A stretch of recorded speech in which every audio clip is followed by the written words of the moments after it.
Hello everyone, আসসালামু আলাইকুম। আমি HMPL Dhaka model agency YouTube channel থেকে সবাইকে জানাচ্ছি সুস্বাগতম। আমি প্রথমেই ক্ষমা চেয়ে নিচ্ছি, একটু ব্যস্ততার কারণে দীর্ঘদিন ভিডিও নিয়ে আসতে পারিনি। তো আজকে আমি আবারও চলে আসলাম। আজকে আমি আপনাদেরই কিছু প্রশ্নের উত্তর নিয়ে চলে আসছি। মডেলিং বিষয়ে বিভিন্ন সময়ে আমাদের সোশ্যাল সাইটগুলোতে আপনারা যে প্রশ্নগুলো করে থাকেন, অ্যাকচুয়ালি ইন্ডিভিজুয়ালিভাবে এই প্রশ্নগুলোর অ্যান্সার দিয়ে হয়ে ওঠা হয় না, যার কারণে আজকে আমি সমস্ত আপনাদেরই প্রশ্নের অ্যান্সারগুলো নিয়ে চলে আসছি। ভিডিওটা একটু লম্বা হতে পারে, স্কিপ না করে পুরোটাই দেখতে থাকুন। আশা করি আপনার সমস্ত প্রশ্নের অ্যান্সার এখান থেকেই পেয়ে যাবেন। তো বন্ধুরা, আপনাদের অনেকেরই প্রশ্ন, তার ভিতরে আমাদের ইউটিউব চ্যানেল থেকে শাকিল ভাই জানতে চেয়েছেন আমরা মডেল এজেন্সিতে মডেল নিচ্ছি কি না এবং আমাদের অ্যাডমিশন কবে থেকে শুরু হবে। ওকে, করোনার প্রথম থেকেই যখন এটা শুরু হয় ওই সময় থেকেই স্টিল এখন পর্যন্ত আমাদের অ্যাডমিশন টোটালটাই বন্ধ আছে। এখন পর্যন্ত আমরা নতুন কোনো মডেল নিচ্ছি না বা নেইনি। তবে খুব শীঘ্রই আমরা নতুন মডেল নিব। আর সেক্ষেত্রে আপনারা জানেন যে আমাদের রেজিস্ট্রেশন সাইটটাও সবসময় আমাদের অনলাইন ভিত্তিক হয়। তো আমাদের যে রেজিস্ট্রেশনের জন্য যে অনলাইনটা মানে ওয়েবসাইট, এটা আন্ডার কনস্ট্রাকশনে আছে, এটার কাজ চলছে। আশা করছি আগামী 10-15 দিনের ভিতরে কাজ শেষ হয়ে যাবে। তো বিগত দিনে আমাদের যে সাইটটা ছিল ওই সাইটটার থেকে এটা অনেক এক্সট্রিম অ্যান্ড আপডেট ভার্সন নিয়ে আসছে। এই সাইটে আপনারা এক্সট্রা অনেক কিছু সুবিধা পাবেন, যেমন আপনারা ওয়েবসাইটটা একটা নির্দিষ্ট সাবস্ক্রিপশন পে করার মাধ্যমে ওয়েবসাইটে ইন করার পরে এখানে আপনারা একটা নিজস্ব ব্লগ খুলতে পারবেন। মানে সোশ্যাল মিডিয়াতে সোশ্যাল সাইটে যেভাবে নিজস্ব একটা অ্যাকাউন্ট খুলে, আপনারা ঢাকা মডেল এজেন্সির ভিতরে গিয়ে একটা নিজস্ব অ্যাকাউন্ট খুলতে পারবেন। সেখানে আপনাদের চ্যাটিং থেকে শুরু করে আপনাদের বিভিন্ন সময় ছবি আপডেট করতে পারবেন। এইটা আপনারা কেন করবেন? এখানে অনেক কাস্টিং ডিরেক্টর থাকবে, মডেল থাকবে, ফ্যাশন ডিজাইনার থাকবে, কোরিওগ্রাফার থাকবে এবং প্রডিউসার থাকবে। মিডিয়ার বিভিন্ন সেক্টরের মানুষ এখানে থাকবে। তো আপনি যখন এখানে একটা অ্যাকাউন্ট করবেন, তো এটা একটা ভেরিফাইড ভ্যালিড সাইট। দেখা যাচ্ছে যে ফেসবুক, ইনস্টাগ্রাম এই জায়গাগুলোতে অনেক সময় অনেক ফেক পাবলিক থাকে। তাদেরকে আপনারা চিনেন না, জানেন না। অনেক সময় তাদের মাধ্যমে আপনাদের হয়রানি হইতে হয়, প্রতারণার শিকার হইতে হয়। কিন্তু এই জায়গাটাতে এটা হবে না, কারণ এখানে যারাই মেম্বারশিপ নিবে এবং এখানে যারাই অ্যাকাউন্ট করবে প্রত্যেকেই ভ্যালিড পারসন এবং তাদের ভোটার আইডি থেকে শুরু করে তাদের যে পার্সোনাল কাগজপত্র এগুলো জমা দিয়েই তাদের অ্যাকাউন্টটা খুলতে হবে। যার কারণে তারা এখানে কোনো ফেকদের থাকার কোনো সুযোগ নেই। এখন এইটা কিভাবে কাজ করবে? মনে করেন আপনি একটা অ্যাকাউন্ট খুললেন, তো অ্যাকাউন্টে আপনার বিভিন্ন ছবি দেওয়া আছে। একজন কাস্টিং ডিরেক্টর দেখলো তার একটা নাটক, শর্ট ফিল্ম বা টেলিফিল্মের জন্য আপনি পারফেক্ট। তখন সে আপনার ওখানে একটা ইনবক্স থাকবে, ইনবক্সে আপনাকে নক দিবে এবং তার কাজ সম্পর্কে আপনাকে বলবে। বলার পরে আপনি যদি এগ্রি হওয়ার পরে আপনি আপনার কন্ট্যাক্ট দিয়ে তার সাথে যোগাযোগ করে কাজ করতে পারবেন। এটা গেল এক সুবিধা। তারপরে হচ্ছে ইন্ডিয়া, থাইল্যান্ড, মালয়েশিয়া বিভিন্ন জায়গা থেকে প্রোডাক্ট, মানে মেকআপের যে প্রোডাক্টগুলো, তারপরে ফ্যাশনের জন্য ড্রেস, এই বিষয়গুলো আমরা এখানে রাখছি ঢাকা মডেল এজেন্সি অনলাইন স্টোরে। এটা আপনি আমাদের ই-কমার্স সাইটে গেলেই পেয়ে যাবেন। তো বিভিন্ন একটা বড় ফিচার নিয়ে আমরা অ্যাকচুয়ালি আসতেছি, যার কারণে একটু সময় লাগছে। আর এই কারণেই আমাদের অ্যাডমিশনটাও এখন আপাতত একটু অফ করে রাখছি, বাট উইথিন শর্ট টাইমে আমরা অফিসিয়ালভাবে অ্যানাউন্স করব। Thank you. নিশাত নামে এক বন্ধু প্রশ্ন করেছেন, মডেলিং থেকে কিভাবে ইনকাম হয়? আচ্ছা, দেখুন, আপনি যদি প্রফেশনাল মডেল অলরেডি হয়ে থাকেন, আপনি অলরেডি কাজ করছেন এবং প্রফেশনাল মডেল, সেক্ষেত্রে ইনকাম কিভাবে হয় এটা তো আপনি ভালোই জানেন।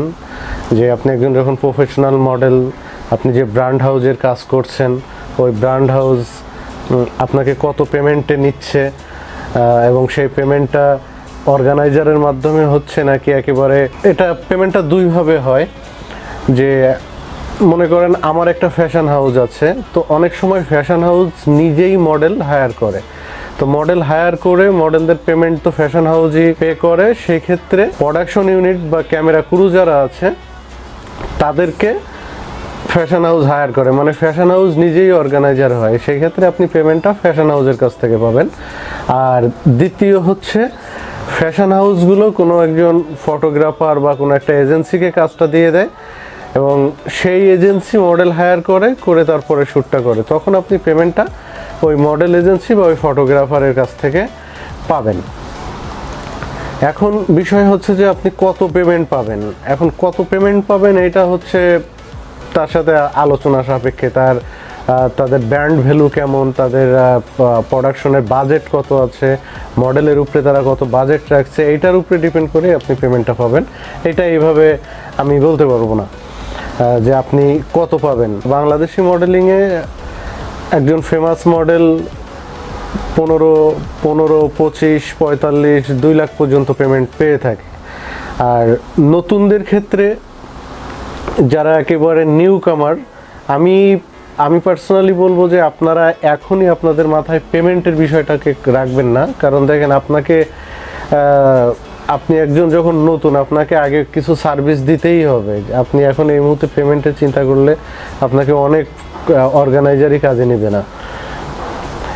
এটা হয় আসলে, এটা এভাবেই হয়। আপনি বলতে পারেন তাহলে কি নতুনরা পেমেন্ট পাবে না? হ্যাঁ পাবে। আপনি প্রথম অবস্থায় একটা সম্মানই পাবেন, আর একটা কনফিডেন্স পাবেন। বাট আপনি সেটা ফ্যাশন হাউস হোক, অর্গানাইজার হোক, যাকেই হোক, আপনি যখন একটা নির্দিষ্ট পেমেন্ট ডিমান্ড করবেন, তখন আপনার দিক থেকে তারা চোখটা সরাই নেবে যে আগে কাজটা শেখো। আপনারা এইভাবেই তারা কথাগুলো বলবে। আর আমিও পার্সোনালি সাজেস্ট করব একজন নতুন মডেল হিসেবে আগে নিজের ফেসটাকে একটু ফেমাস করা উচিত, যে এমন যে না, এই ছেলেটা পপুলার, আমার এই শ্যুটে তাকে লাগতেছে, এইরকম একটা ব্যাপারে যখন আসে তখন আপনি পেমেন্ট ডিমান্ড করতে পারবেন। আর ওই পর্যন্ত আপাতত কনভিন্স নিয়েই খুশি থাকা উচিত। আমার এক ভাই প্রশ্ন করেছেন মডেলিংয়ের বয়স কত?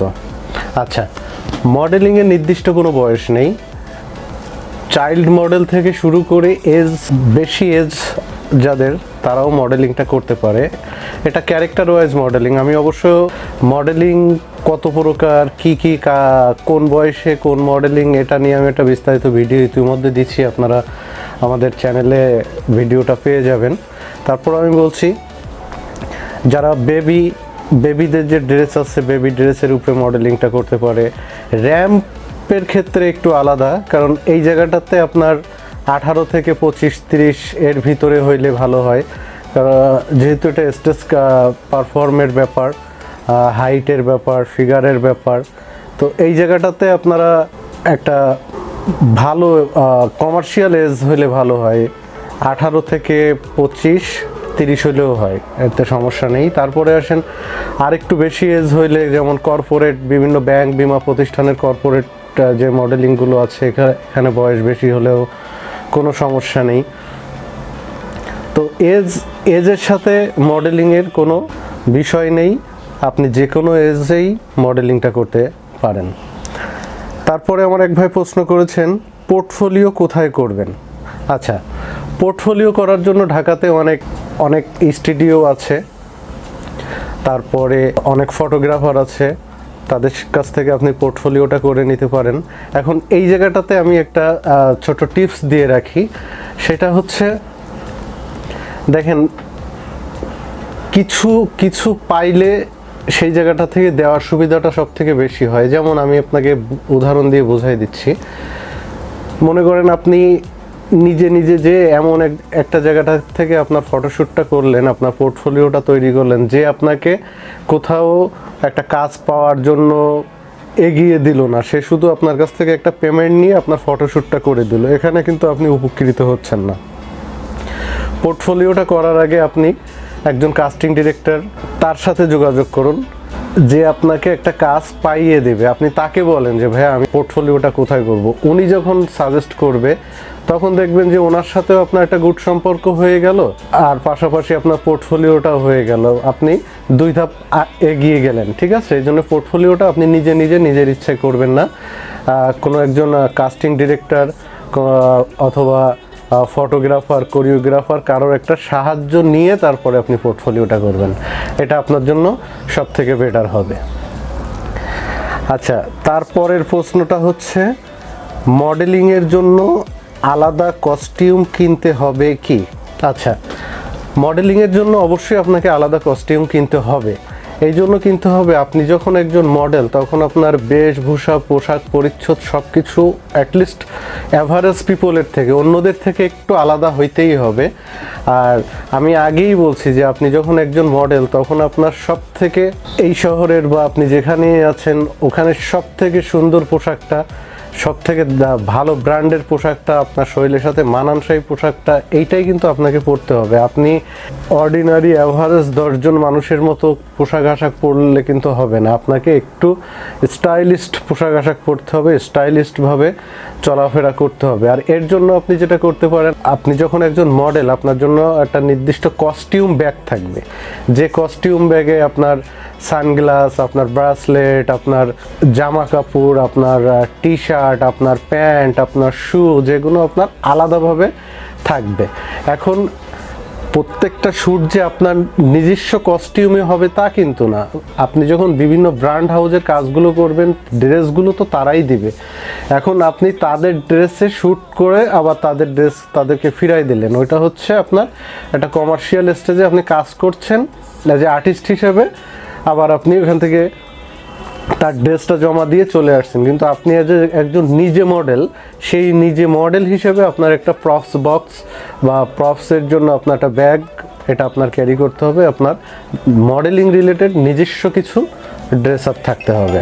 তারপরে আমার এক বোন প্রশ্ন করেছেন, ঢাকা মডেল এজেন্সিতে গ্রুমিং ক্লাস কবে চালু হবে?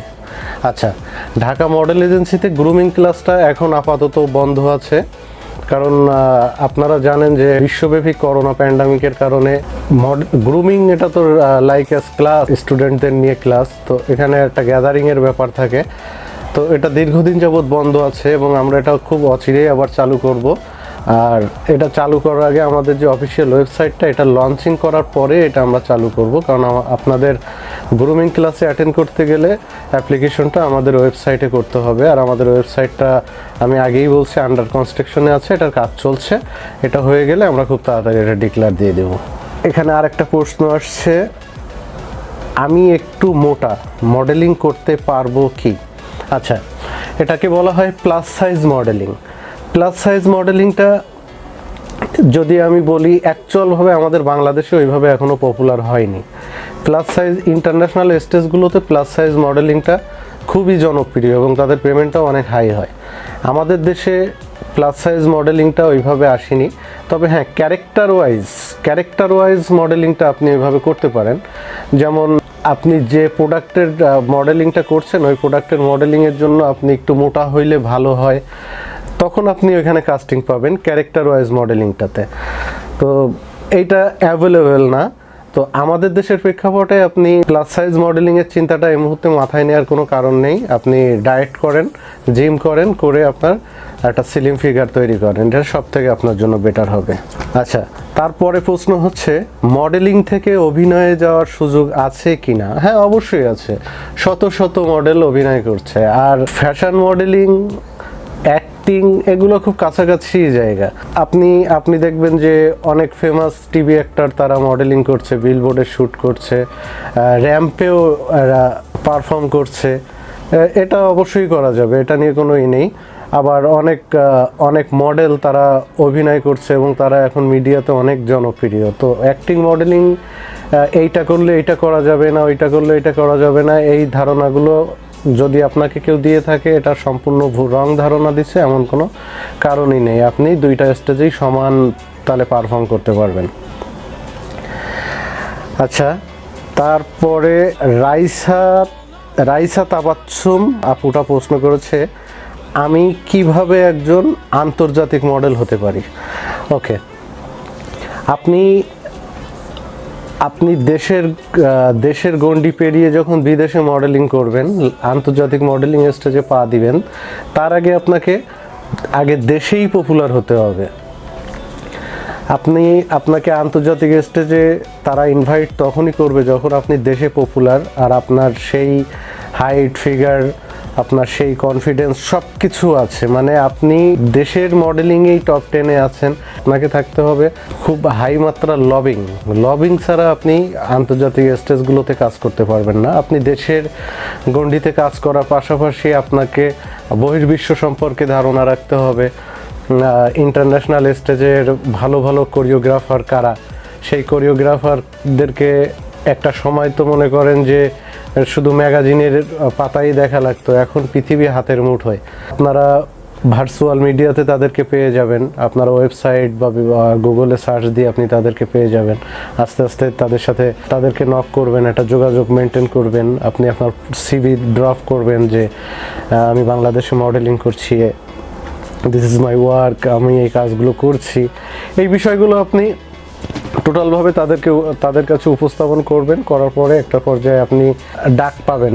এখন প্রথমবার, দ্বিতীয়বার, তৃতীয়বার, চতুর্থবার ডাক না পাইলে হতাশ হওয়ার কোনো কিছু নেই। আপনাকে হঠাৎ করে কেউই ইন্টারন্যাশনাল স্টেজে জায়গা করে দিবে না, তার জন্য আপনাকে অবশ্যই ধৈর্য ধরতে হবে, চেষ্টা করে যেতে হবে। আচ্ছা, হৃদয় ভাই প্রশ্ন করেছেন, আমি শুধু র্যাম্প শো করতে চাই, কি করব? র্যাম্প শো হচ্ছে ফ্যাশন মডেলিং জগতের একটা খুব রিচ জায়গা। আমরা এটাকে লাস্ট স্টেজই বলি, যে একজন মডেলের স্বপ্নই থাকে হচ্ছে র্যাম্প শো, ফ্যাশন শোতে পারফর্ম করা। আর বিভিন্ন ড্রেসের ফটোশ্যুট এগুলো তো করাই যায়, কিন্তু যে যেটাই করুক না কেন সবার একটা টার্গেট থাকে যে র্যাম্প শো করার, ফ্যাশন শো করার। তো এই জায়গাটা হচ্ছে মডেলিংয়ের একটা লাস্ট স্টেজেই বলা হয়। তো এই জায়গাটা কিছুটা কঠিনও, আর এইটার জন্য অবশ্যই আপনাকে নিজেকে আগে তৈরি করতে হবে। আপনার শারীরিক বডি ফিটনেস যে ব্যাপারটা, এইটা আপনাকে হইতে হবে পারফেক্ট, এবং 5'5" হইলে মোটামুটি চলে। আপনার 5'7", 5'8", 5'11" এই সাইজগুলো যদি আপনার হয়, সেক্ষেত্রে আপনি র্যাম্প শো এর জন্য পারফেক্ট হবেন। এবং অবশ্যই আপনাকে জিম, ডায়েটের মাধ্যমে আপনার একেবারে একটা নাইস বডি ফিগার তৈরি করতে হবে। এটা গেল বডি ফিগারের ব্যাপার। তারপরে হচ্ছে মনে করেন যে বিভিন্ন ড্রেসের ফটোশ্যুট, আপনি শ্যুটে অ্যাটেন্ড করলেন, ক্যামেরাম্যান আছে, আপনাকে একজন কোরিওগ্রাফার পোজ দেখাই দিল, আপনি পোজ দিলেন, স্টিল পোজ। ওই জায়গার থেকে এই জায়গাটা একটু বেশি কঠিন এই জন্য যে আপনি গ্রুমিং ক্লাস, মানে র্যাম্প শোতে হাঁটার জন্য যে গ্রুমিং ক্লাস, এই গ্রুমিং ক্লাসটা কমপ্লিট না করা পর্যন্ত আপনি র্যাম্প শোতে আসতে পারবেন না। তাতে যদি আপনার মনে করেন কোরিওগ্রাফার বা ডিজাইনার আপনার সব থেকে কাছেরও কেউ হয়, তাদেরও এখানে কোনো হাত নেই। স্টেজে ক্যাটওয়াক করতে গেলে আপনার এটাকে শিখতে হবে, তার জন্য আপনাকে গ্রুমিং ক্লাসটা করতে হবে। আপনি গ্রুমিং ক্লাসটা কমপ্লিট করেন, কমপ্লিট করে কোনো একজন, যে হাউস থেকে গ্রুমিংটা আপনি কমপ্লিট করছেন ওই হাউসেও ফ্যাশন শো অর্গানাইজ করে থাকে। তাছাড়া ওইখান থেকে আপনার পরিচয় হবে বিভিন্ন fashion choreographer, designer, fashion organiser, তাদের সাথে পরিচয় হবে, তাদের সাথে লবিং রাখেন, ইনশাল্লাহ আপনার স্বপ্ন পূর্ণ হবে। আচ্ছা, এবারের প্রশ্ন আসছে মডেলিংয়ের খাদ্য অভ্যাস কি? দেখেন, মডেলিংয়ের নির্দিষ্ট কোনো খাদ্য অভ্যাস নেই, আপনি যেভাবেই খাওয়া দাওয়া করছেন ওইভাবেই করেন। শুধু এইটা মাথায় রাখবেন যেন মুটিয়ে না যান, এই জিনিসটা মাথায় রাখবেন।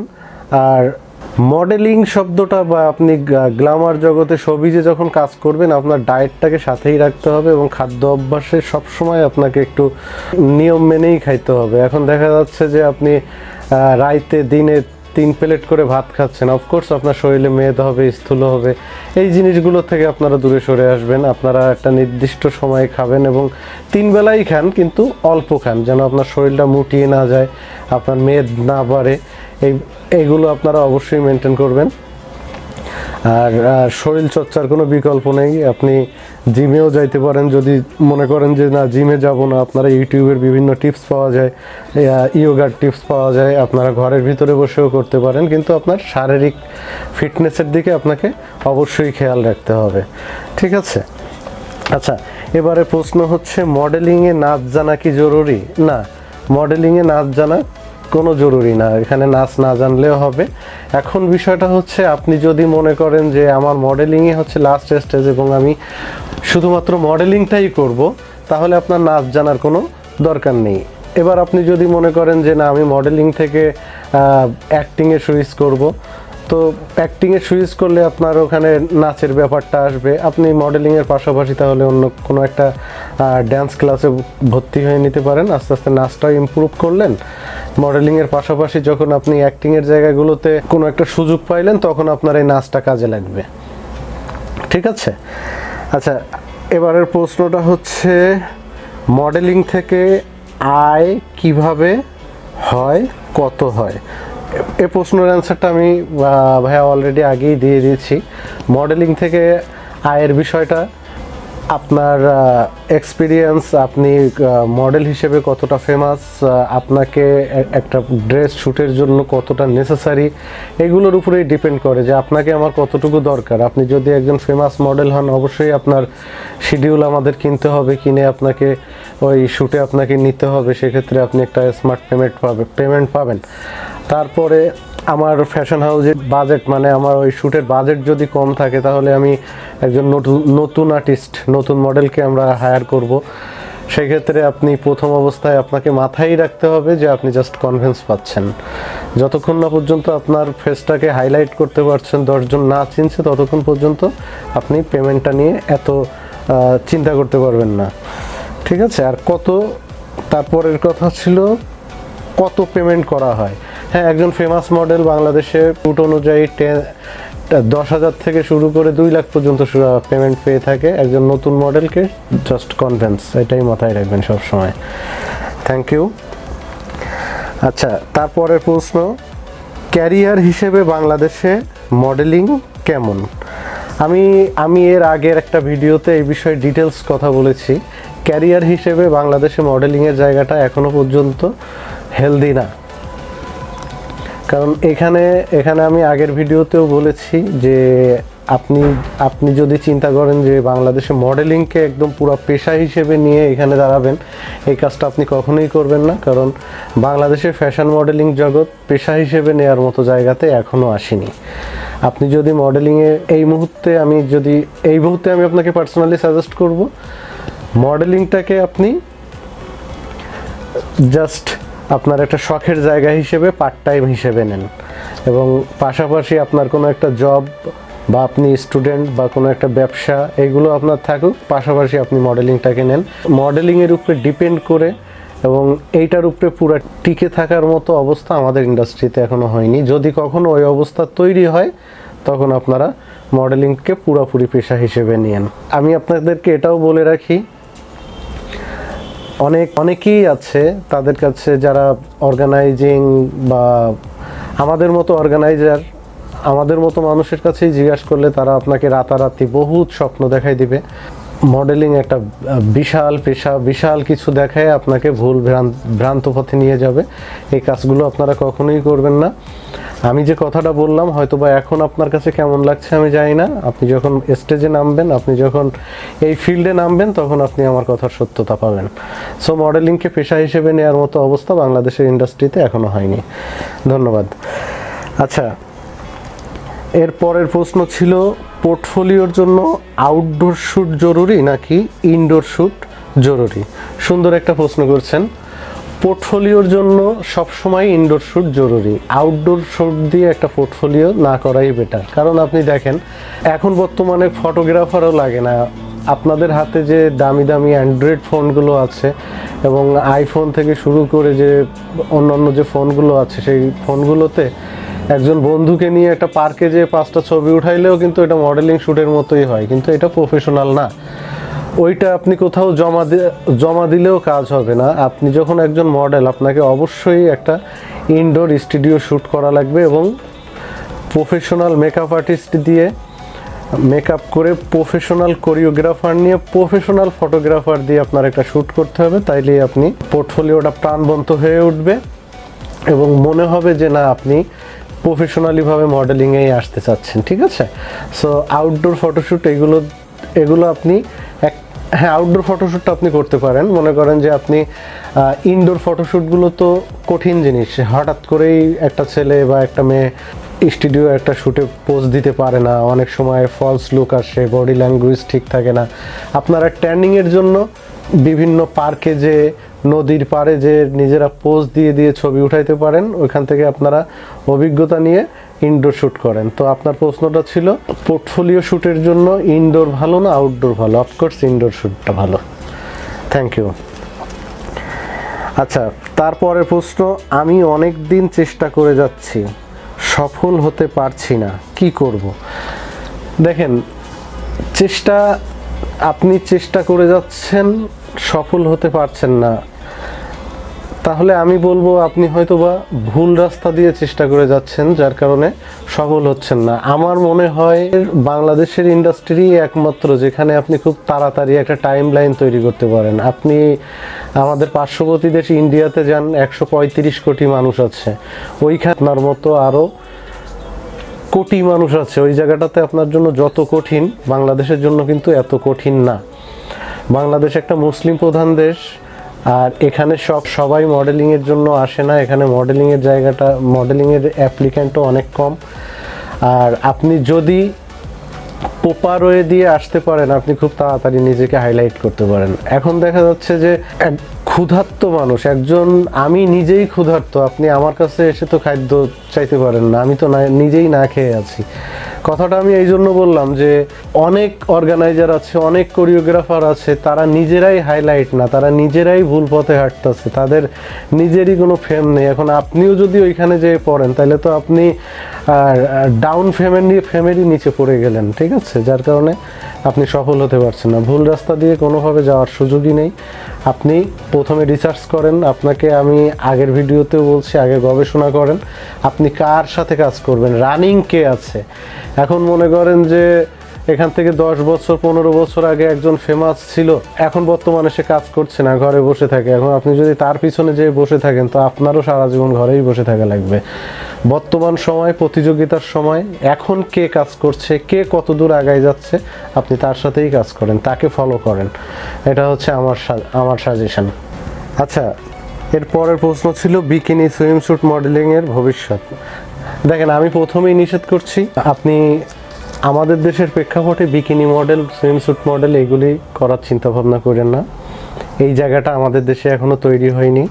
আমাদের দেশ ইউরোপ তৈরি হইতে অনেক সময় লাগবে।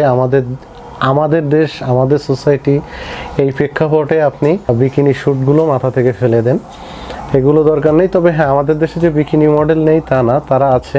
আন্তর্জাতিক যে ফ্যাশন হাউসগুলো আছে, যারা বাংলাদেশ থেকে পণ্য উৎপাদন করে, আমাদের গার্মেন্টস ইন্ডাস্ট্রিগুলোকে কাজে লাগায়, তো তারা অনেক সময় করে কি যে ক্যাটালগ তৈরি করার জন্য আমাদের কিছু মডেলকে বেছে নেয়, যারা বিকিনি শ্যুটগুলো করে থাকে, এবং সেই শ্যুটগুলো অবশ্যই বাংলাদেশে পাবলিশড হয় না, এবং সেই মডেলদেরকে গলাও দেখানো হয় না, গলা কাটা মডেল বলা হয়। এটা কিছুটা হিডেন কাজ, এগুলো সব মডেল করে না। আর আপনার এটা নিয়ে ভাবার কোনো কারণ নেই। আপনারা বিকিনি মডেলের চিন্তাটা আপাতত বাদ দেন। আচ্ছা, এখন প্রশ্নটা ছিল, আমি খুব চিকন, মডেলিং হবে কি? আচ্ছা, আপনি কতটা চিকন, এইটা হচ্ছে সব থেকে বড় ম্যাটার। এখন আপনি যদি মনে করেন একেবারে হাড্ডি গুড্ডি বাইরে গেছে, বাতাসে পড়ে যেতেছেন, তাহলে তো আর আপনাকে দিয়ে মডেলিংটা হবে না, তাই না? মডেলিংটা করতে গেলে আপনি স্লিম অবশ্যই হবেন, কিন্তু সেই স্লিম কতটুকু?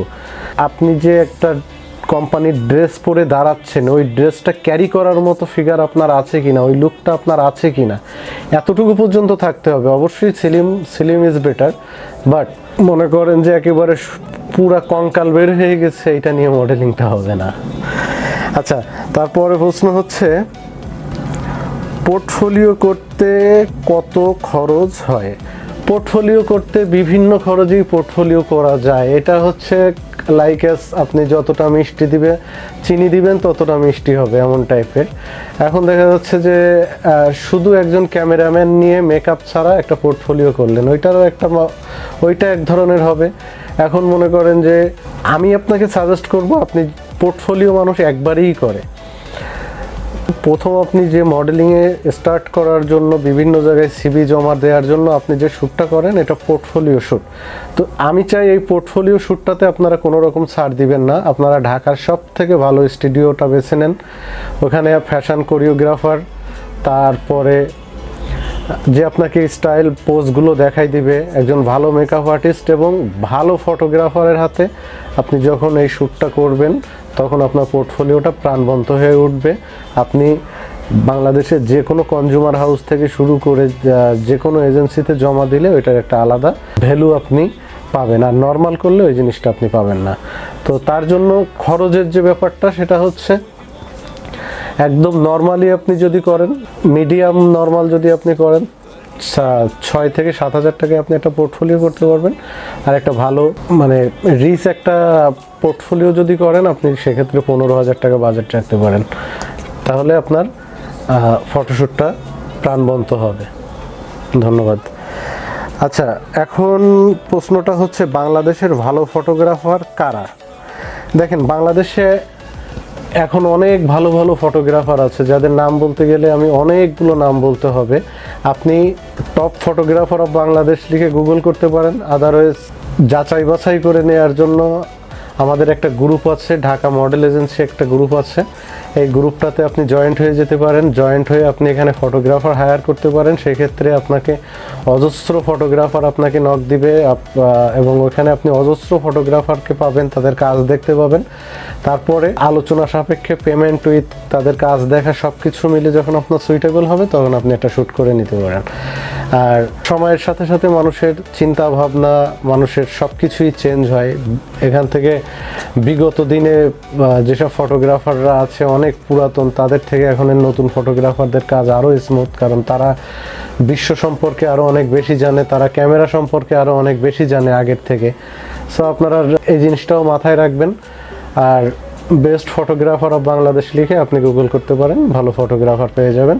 যেহেতু আমি একটা এজেন্সি চালাই, সো আমি স্পেসিফিক কারোর নাম বলতে চাচ্ছি না। আচ্ছা, ম্যাগাজিন শ্যুট, ম্যাগাজিনে শ্যুট করতে চাই। ওকে, ম্যাগাজিনে শ্যুট করার জন্য আপনার ওই সেম সিস্টেম। ম্যাগাজিনে শ্যুট করার জন্য বিভিন্ন বিনোদন পত্রিকার যে ফটোগ্রাফাররা আছে তাদের সাথে যোগাযোগ করতে পারেন। আর কোনো একটা এজেন্সির সাথে জয়েন্ট হতে পারেন, যে এজেন্সিগুলোর সাথে বিনোদন ম্যাগাজিনের যে শ্যুটগুলো হয় তারাও এই স্টুডিওগুলো ইউজ করে, এই ফটোগ্রাফারদের কাছ থেকে কাজ নেয়। আমাদের দেশে কিছু ফ্রিল্যান্স কাস্টিং ডিরেক্টর আছে, তাদের সাথে আপনি যোগাযোগ রাখতে পারেন যে ভাই আমি ম্যাগাজিনে কাজ করতে চাই, আপনার হাতে ম্যাগাজিনে কাজ আসলে বলবেন। তো এইভাবে করে আপনি ম্যাগাজিনে কাজটা করতে পারেন। বশির রহমান, হ্যাঁ বশির রহমান প্রশ্ন করেছেন ফটোগ্রাফার হব কিভাবে। আচ্ছা, ফটোগ্রাফার হতে গেলে আপনি প্রথমেই একটা সেকেন্ড হ্যান্ড মানে কম দামে ক্যামেরা কিনে ফেলে আকাশ বাতাস নদী সামনে যা পাবেন আপনি শুধু ছবি উঠাইতেই থাকেন।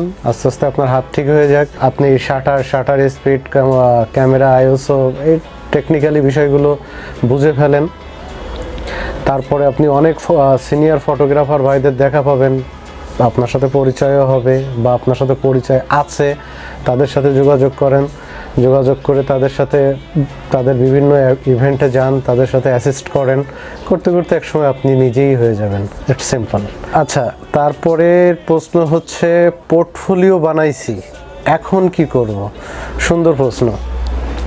দেখেন, আমি এটার ডিটেলস প্রথমে কিছুটা বলছিলাম। এই যে আপনাকে একটু আগেই আমি যে কথাটা ভিডিওতে বলছি যে আপনি যখন একটা পোর্টফোলিও তৈরি করবেন তখন কোনো একটা এজেন্সি, কোনো একজন ফ্যাশন কোরিওগ্রাফার, ডিজাইনার বা মিডিয়ার সাথে রানিং কাজ করছে এমন ফটোগ্রাফার, তাদের মাধ্যমে তাদের সহযোগিতা নিয়ে তাদের রেফারেন্সে উঠাবেন। তাহলে এই যে আপনি প্রশ্নটা করছেন এই প্রশ্নের সম্মুখীন আপনি আর হবেন না। কারণ দেখেন, আপনি নিজে একটা পোর্টফোলিও করে কী বা করতে পারেন? আপনি যখন একজন ফটোগ্রাফারের মাধ্যমে করবেন তখন সে অফকোর্স একজন ফটোগ্রাফার যে ফটোগ্রাফি করছে ইন্ডাস্ট্রিতে, তার আরও 10 জনের সাথে পরিচয় আছে, আপনাকে একদিক না একদিক রেফার করবেই। সো আপনি নিজে কোনো কিছু করতে যাবেন না। ইন্ডাস্ট্রিতে নিজে কিছুই করা যায় না, আপনি সাহায্য নেন কারোর। এবং যেহেতু পোর্টফোলিওতে একটা টাকা পয়সারও ব্যাপার আছে। আমি বিষয়টা হিডেন বিষয় হলে আমি এটা সামনাসামনি এনে দিই। এই যে মিডিয়াতে একটা কথা আসে, প্রায়ই চলে আসে, সেটা হচ্ছে কি গিভ অ্যান্ড টেকের মতো, তাই না? তো এই গিভ অ্যান্ড টেকগুলো কিন্তু আমরা সবসময় নেগেটিভভাবেই নেই। গিভ অ্যান্ড টেকটা শুধু নেগেটিভভাবে নিলে হবে না, আপনি পজিটিভভাবেও নেন। মনে করেন যে একজন ফটোগ্রাফার, তার তো প্রফেশনই এটা, সে এইটাই করে, এইখান থেকেই তা আয়, এইখান থেকে ইনকাম, এইভাবেই সে চলে।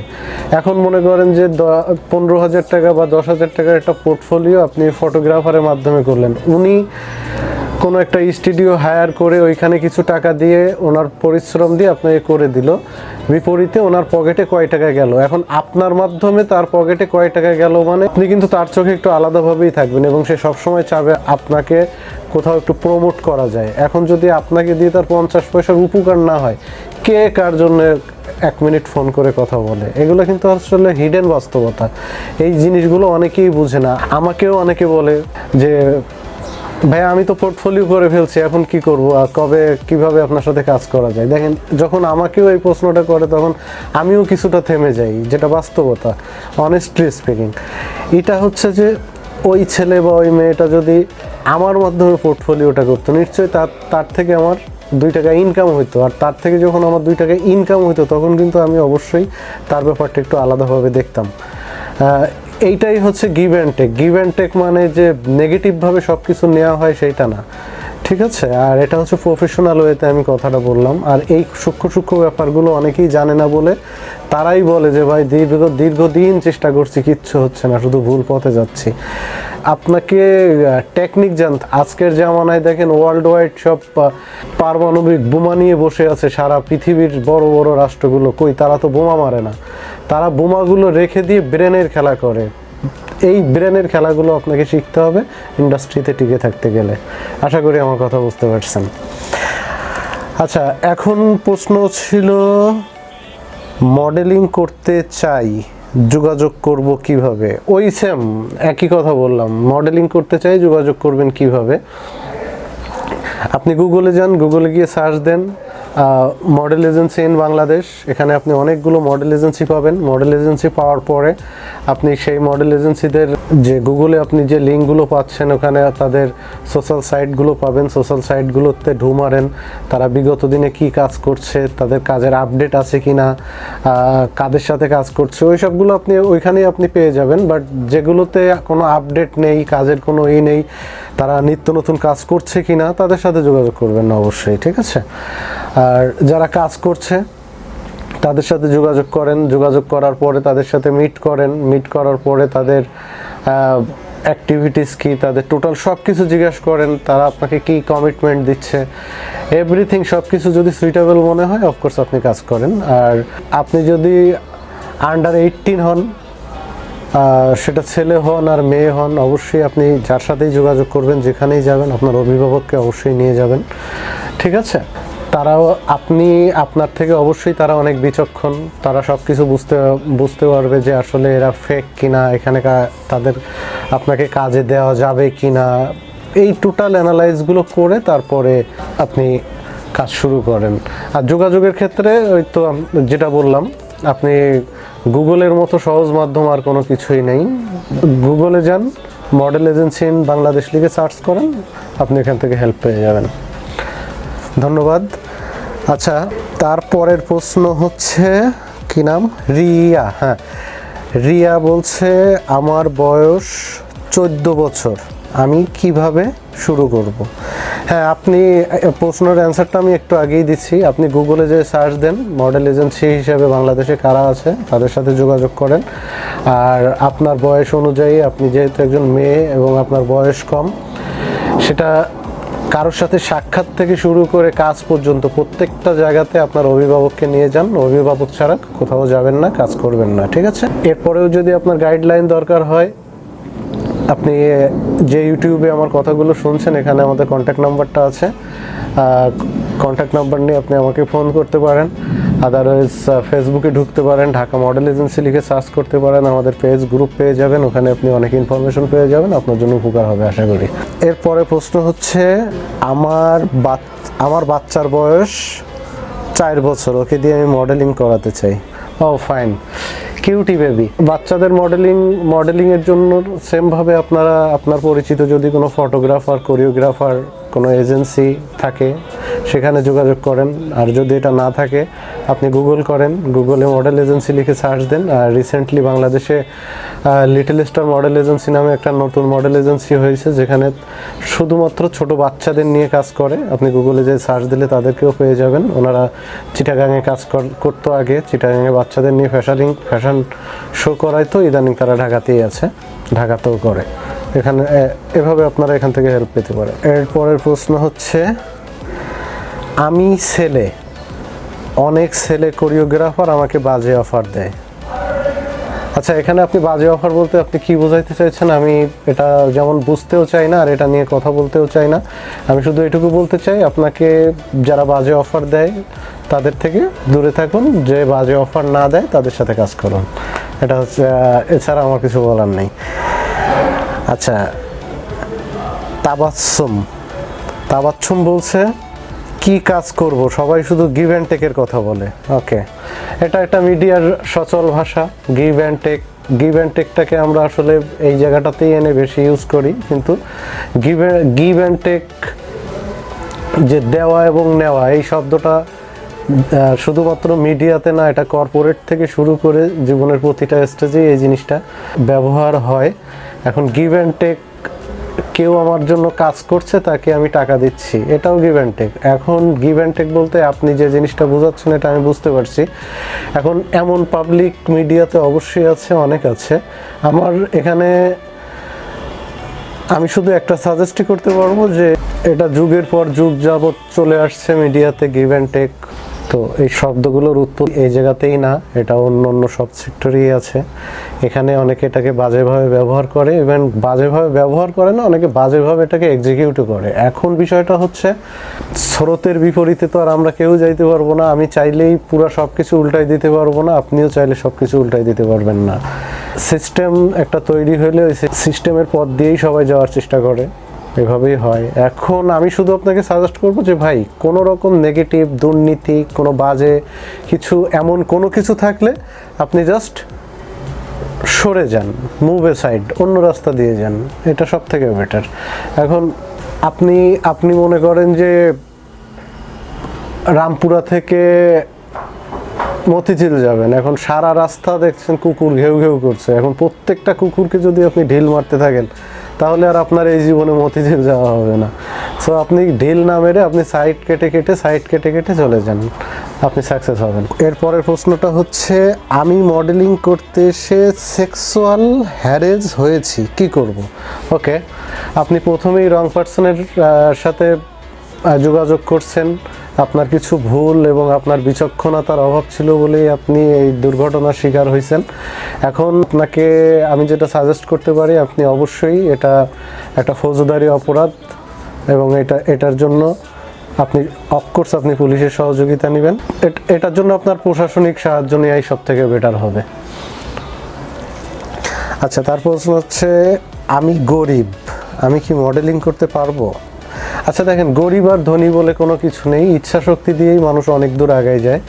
এখন এই বিষয়টাকে আপনি এইভাবে নেন যে একজন ধনী মানুষ তার নিজস্ব প্রাইভেট কারে যত দ্রুত যাইতে পারে, একজন গরিব কিন্তু অতটা দ্রুত যাইতে পারে না। তাকে কিছু দূর হাঁটা লাগে, কখনো রিক্সায় ওঠা লাগে, আবার হাঁটা লাগে, কখনো বাসের হ্যান্ডেল ঝুলে তারপরে যাওয়া লাগে। এগুলো কিন্তু বাস্তবতা। হ্যাঁ, আর আপনি ঠিক এইভাবেই, যেহেতু আপনি অর্থনৈতিকভাবে দুর্বল, বাট আপনার ইচ্ছা আছে, আপনার সেই ইচ্ছাটাকে সামনে নিয়ে যাইতে গেলে আপনাকে অবশ্যই পরিশ্রম করতে হবে, অন্য 10 জনকে তেল মারতে হবে, হাত ধরতে হবে, ভাই আমি আপনার এখানে ফ্রি খেটে দিচ্ছি, আমাকে একটু সাথে রাখেন, এইভাবে আর কি আপনার আস্তে আস্তে আগাইতে হবে। ঠিক আছে, এখন দেখা যাচ্ছে যে বিভিন্ন ইনস্টিটিউট যারা মডেলিং, অ্যাক্টিং, ফটোগ্রাফি এগুলো শেখাচ্ছে, তারা কিন্তু, তাদের কোনো দোষ নেই, তারা অবশ্যই কিন্তু একটা প্রতিষ্ঠান যখন করে বসছে, তাদের ইনকাম ছাড়া কিন্তু আপনাকে কেউই সাহায্য করবে না, এটা খুব স্বাভাবিক একটা ব্যাপার।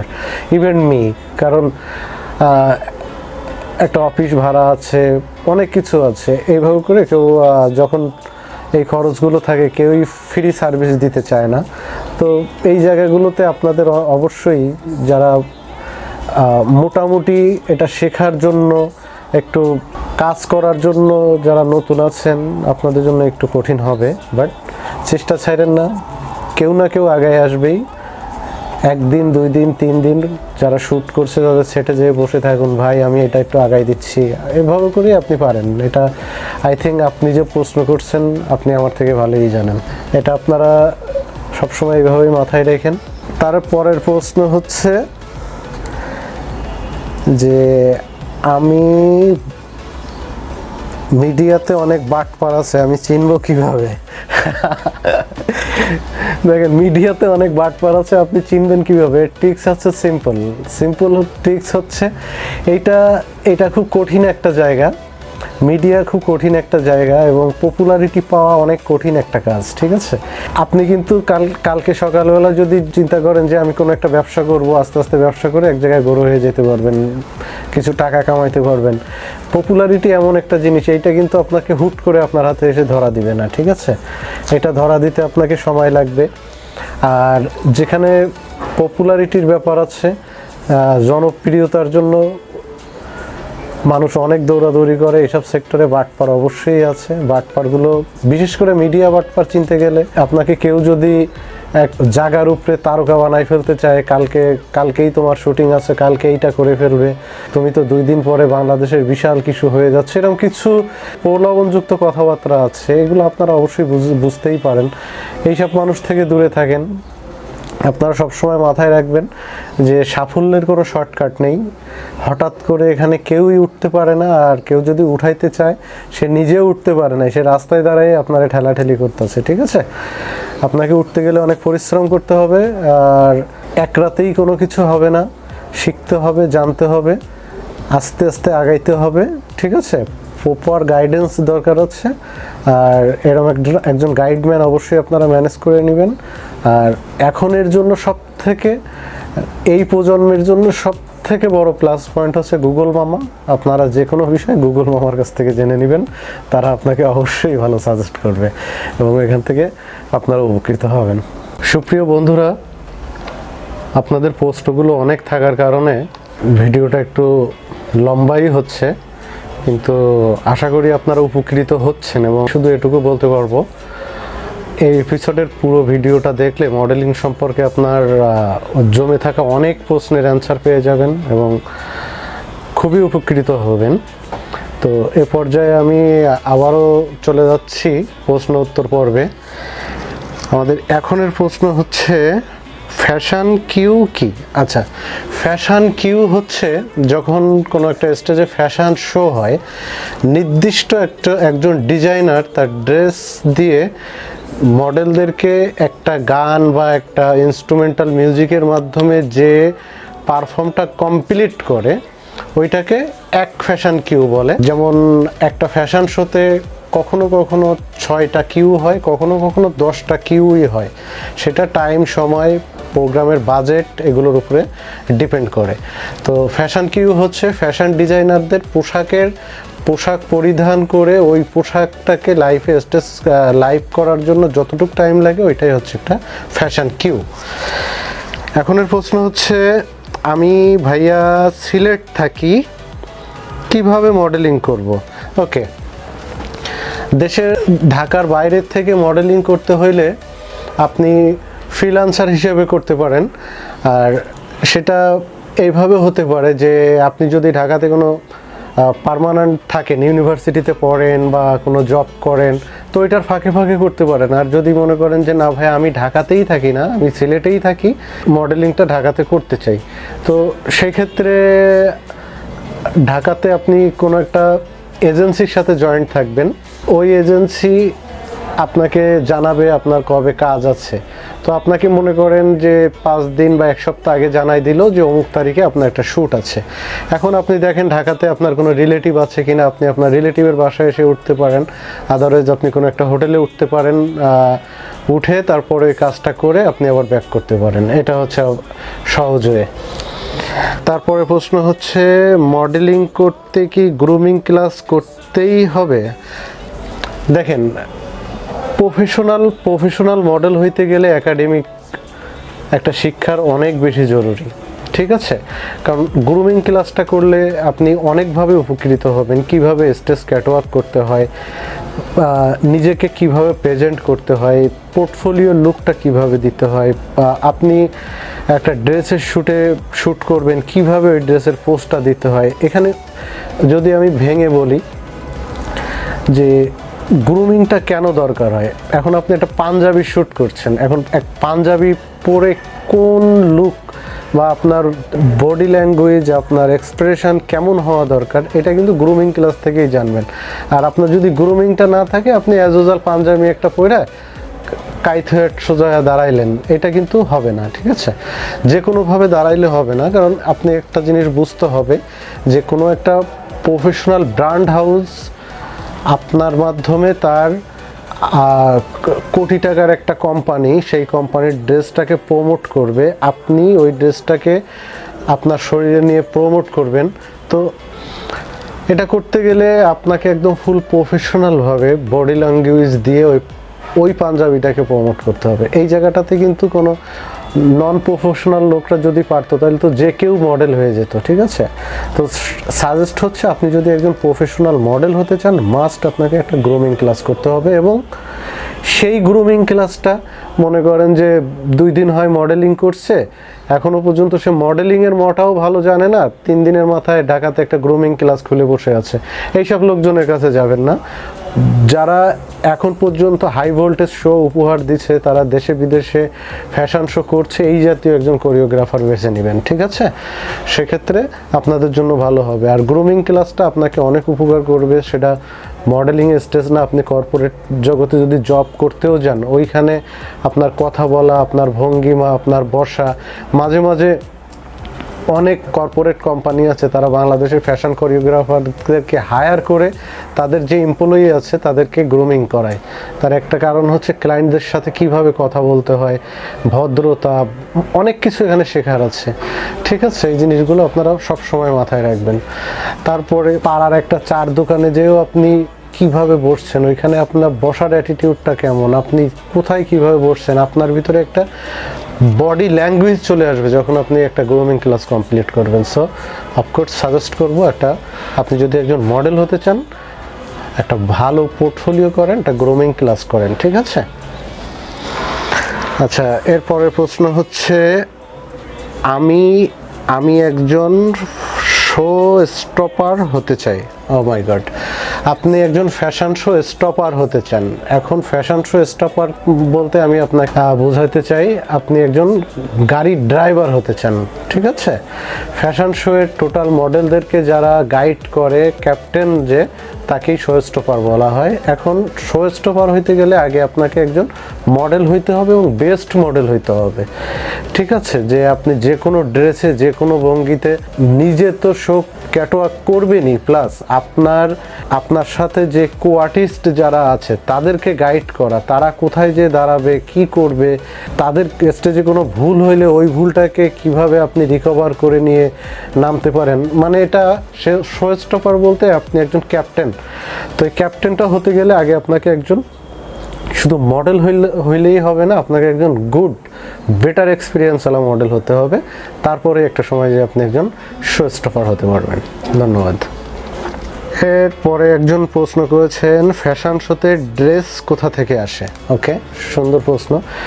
ফ্যাশন শোটা হয়ই হচ্ছে ড্রেসকে সামনে রেখেই। ড্রেস না থাকলে ফ্যাশন শো এর কোনো মূল্য নেই। আর এই শোগুলো মূলত একজন অর্গানাইজ করে, একজন কোরিওগ্রাফার মডেলদেরকে ট্রেনিং করে তারপরে স্টেজে উঠায়। কিন্তু এই শোটার একদম টোটাল মাদার পয়েন্টে থাকে হচ্ছে একজন ফ্যাশন ডিজাইনার, কারণ ওই ডিজাইনারের ড্রেসের উপরেই শোটা হয়। তো ড্রেস না থাকলে তো আর শো হতো না। তো এইটা হয় হচ্ছে, মনে করেন যে আপনি রেডিসন ব্লুতে একটা ফ্যাশন শো করবেন। এখন আপনার শোয়ের এই শোটা করতে আপনার 2 আওয়ার্স টাইম লাগবে। ওইখানের যে টোটাল বাজেটগুলো আছে, এই বাজেটগুলো আপনাকে দিবে একজন ফ্যাশন ডিজাইনার। মনে করেন যে আপনার শোতে 10টা কিউ আছে। এখন 10টা কিউ মানে 10 জন ফ্যাশন ডিজাইনার তাদের ড্রেস নিয়ে ওই শোটা করবে একজন কোরিওগ্রাফারের মাধ্যমে। তো এখানে ড্রেসগুলো ফ্যাশন ডিজাইনার দিবে, ঠিক আছে? আশা করি বুঝতে পারছেন। আচ্ছা, তারপরে প্রশ্ন হচ্ছে একজন মডেল, সরি কথাটা বুঝতে পারিনি, একজন মডেলিংয়ের কথা বলে, একজন মডেলিংয়ের কথা বলে আমার টাকা মেরে দিছে, এখন আমি কি করব? আচ্ছা, দেখেন, একজন মডেলিংয়ের কথা বলে আপনার কাছ থেকে টাকা মেরে দিচ্ছে, ওই যে আপনাকে প্রথমে বলছে, এর আগেও বলছি যে ভুল সিলেকশন, রং সিলেকশনে আপনার এই জিনিসগুলো হবে। আপনি প্রপার পারসনকে বেছে নিতে পারেননি বলে আপনি এই পরিস্থিতির শিকার হয়েছেন। এখন এই টাকাটা উঠাইতে গেলে এটা যদি হিউজ মানি হয়, আপনি অবশ্যই প্রশাসনিক সাহায্য নিতে পারেন, ঠিক আছে? মারামারি করবেন না রাস্তাঘাটে, এটা আবার ভালো হবে না, ঠিক আছে? তারপরের প্রশ্ন হচ্ছে মেকআপ কি আমাদের নিজের করতে হয়? ওকে, দেখেন, মেকআপটা আপনাকে নিজে করতে হবে না। মেকআপ আপনি যখন একটা শোতে অ্যাটেন্ড করবেন, তখন ওই শোয়ের অর্গানাইজাররাই মেকআপ আর্টিস্ট নিয়ে আসবে এবং মেকআপ তারাই প্রোভাইড করবে, মেকআপ আপনাদের করতে হবে না।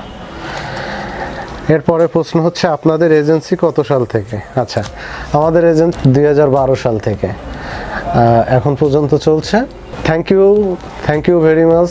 অনেক সময় কষ্ট করে আমার বকবকগুলো সবাই শুনলেন, আর এই বকবকগুলো শোনাতে যদি আপনাদের একটু উপকার হয়, সেটাই আমার এই ভিডিওর সার্থকতা। পরবর্তীতে নতুন কোনো একটা পর্ব নিয়ে আবারও ফিরে আসব, এবং পরবর্তী পর্ব দেখার জন্য আমাদের সাথেই থাকবেন। এবং মডেলিং রিলেটেড যে কোনো প্রশ্ন এবং তার উত্তর খুঁজে পেতে আপনি আমাদের ঢাকা মডেল এজেন্সি লিখে সার্চ করবেন, এবং আমরা খুব তাড়াতাড়ি আমাদের ওয়েবসাইটকে প্রফেশনালভাবে নিয়ে আসছি। এই ওয়েবসাইটটা অনেক বড় ফিচার নিয়ে আসছে, ওয়েবসাইটের মাধ্যমে আপনারা অনেক উপকৃত হবেন। এখানে মাসিক সাবস্ক্রিপশনের মাধ্যমে এখানে আপনি ফেসবুকের মতো আমাদের এই সাইটে ঢুকে আপনি একটা অ্যাকাউন্ট খুলতে পারবেন। অ্যাকাউন্ট খুলে আপনার কাস্টিং এজেন্সির লোক থাকবে, ডিরেক্টর থাকবে, তাদের সাথে চ্যাট করতে পারবেন। আপনার অনেক উপকার হবে। এটা অনেক বড় একটা কাস্টিং সাইট হতে চলছে, তার জন্য আমাদেরকে আর একটু সময় দেন। আর পাশাপাশি আপনাদের ফ্যাশন রিলেটেড যে কোনো প্রশ্নের উত্তর আপনারা ওখানেই পেয়ে যাবেন। আপনারা আমাদের ঢাকা মডেল এজেন্সি ফেসবুক পেজে জয়েন হতে পারেন। আমাদের ওয়েবসাইট হচ্ছে www.dhakamodelagency.com। আবারও দেখা হচ্ছে সবার সাথে। ততক্ষণ সবাই ভালো থাকবেন। Stay tune, stay happy. আসসালামু আলাইকুম।